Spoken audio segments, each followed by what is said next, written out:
Welcome to the Common Man Football Show. My name is James Coburn, and today's episode, we're talking about the 2019 NFL Draft Class, specifically a production analytics profile on Trace McSorley, the quarterback of Penn State.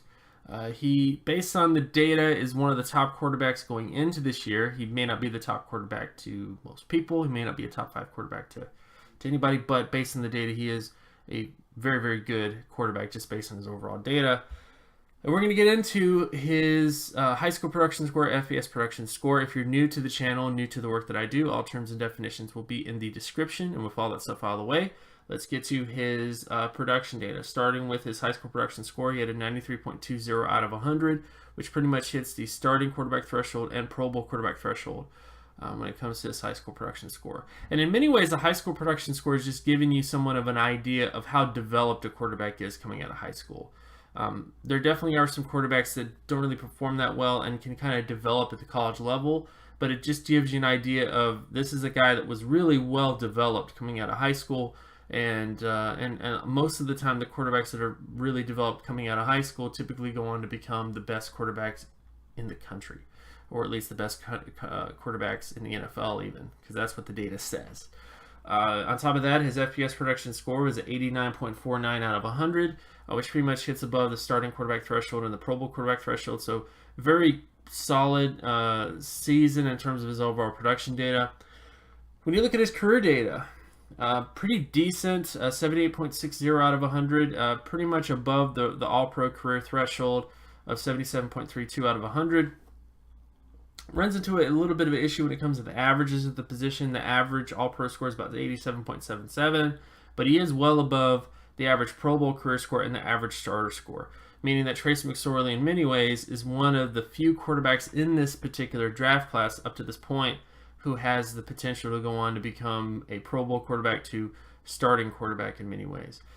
So when you look at the data collectively, the image you get of Trace McSorley is a quarterback who was pretty well developed coming out of high school and has put in some pretty decent seasons at Penn State. Hasn't been consistent, obviously, because he's a guy who his best single season FBS score was really high, 89 plus, but hasn't always been back-to-back seasons of 89 plus or 90 plus. So he's someone who's a little, there's a bit of a development curve with him at the college level to a certain extent. But it's still a very solid profile. And I do understand that there's not a lot of fans of Trace McSorley for many different reasons.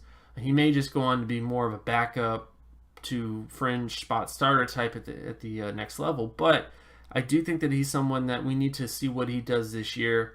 Obviously, Saquon Barkley is not going to be there anymore. So that sort of excuse of, well, he was good because of Saquon, or he was good because of this, or good because of that kind of gets taken off. But I think the bottom line is, when it comes to Trace, is he's a quarterback who, if he can do what he did last year, this year, or better, then I think he is someone that should be higher up on a lot of people's list of quarterback prospects to watch, because he does have a very good high school production score. He did show that he can put up a fairly decent overall score against very, very tough competition. By the way, the Big Ten is one of the toughest competitions right now, currently in college football in many ways, and we'll see what happens with him. And of course, my name is James Coburn. You can find more of the work at draftcoburn.wordpress.com. You can also follow me on Twitter at Geometrics. And if you like this content and you want more content like this, be sure to leave a like and subscribe. Share this video as well with anybody that you know. Hit that notification button so you're always reminded when another video of mine drops. And I'll talk to you guys in the next video. Peace.